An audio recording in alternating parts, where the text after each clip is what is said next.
Hey all, Alex here at your home of the Music Deep Dive, and today it's time for a review of the 2021 book by Andrew Pettegree and Arthur de Weduwen, The Library, A Fragile History. Pettegree and de Weduwen are both very prominent figures in the world of book history. The two of them have both individually and collectively written a litany of different volumes about the history of books, archiving of books, um, particularly when you get into like the Reformation era. That seems to be kind of their bread and butter. So they're very accomplished figures and really worthy of telling a story like this, at least in theory. And overall, the Library of Fragile History, the quick rundown is that it is a very effective history, very comprehensive and impassioned.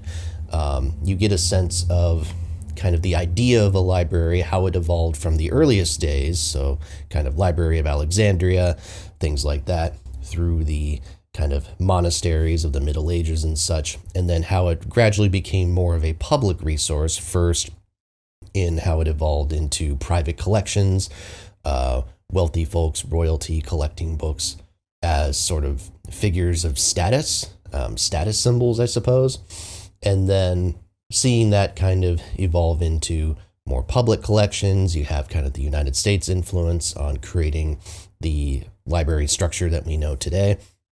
And it's all told in a very compelling way. And like I said, an impassioned way. I mean, it's very clear that these two authors are passionate about what they are talking about. And they're writing this book with the intent of giving you a thesis statement, which is that libraries are important works of important resources, important works of public service, I suppose you could say, and that it's also a very delicate structure, which I'll come back to.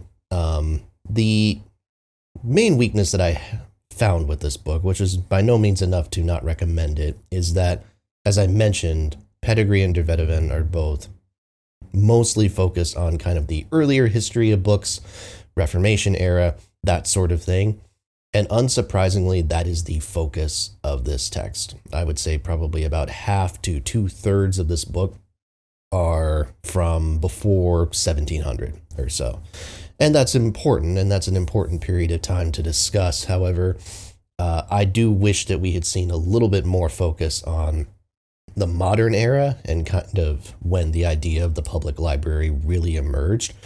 The discussion on private collections is really interesting, and how we talk about private collections evolving into the idea of public libraries. It is fascinating for the kind of period of time that we talk about it. I just wish it had been expanded on. I wish that the 20th century idea of libraries had been expanded on a little bit more than it was.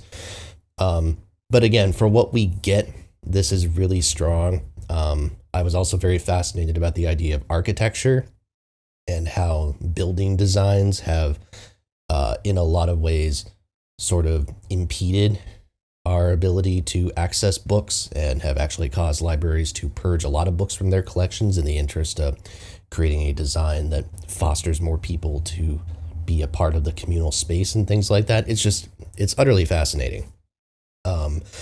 The actual language of this book, it is very academic, not to the point where I would confuse this for being like a JSTOR article or something like that. It's not quite that rooted in academia, but it is very thick, very detailed, very dense.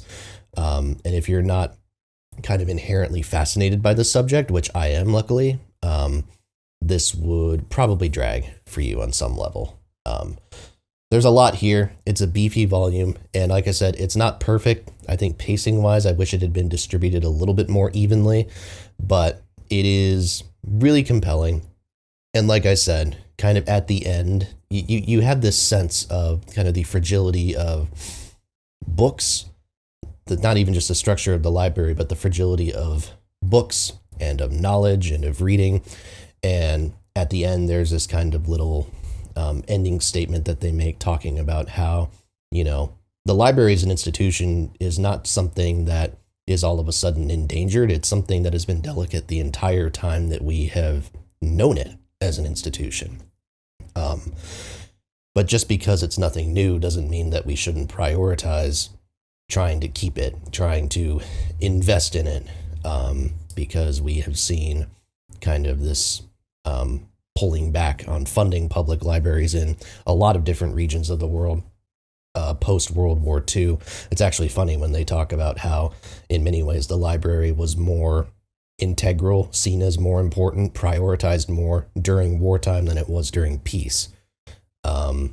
So it's a fascinating argument. It gives you a lot to chew on. I know I'm still going to be chewing on it for a while, but this is a very, very good book. I would even say a great one. Go ahead and pick it up if this is a topic that you are interested in. It's compelling, and like I said, it's a thinker. And with that, thank you so much for watching.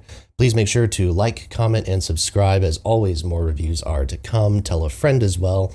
Thank you so much for watching, and I will see you next time right here at your home of the Music Deep Dive.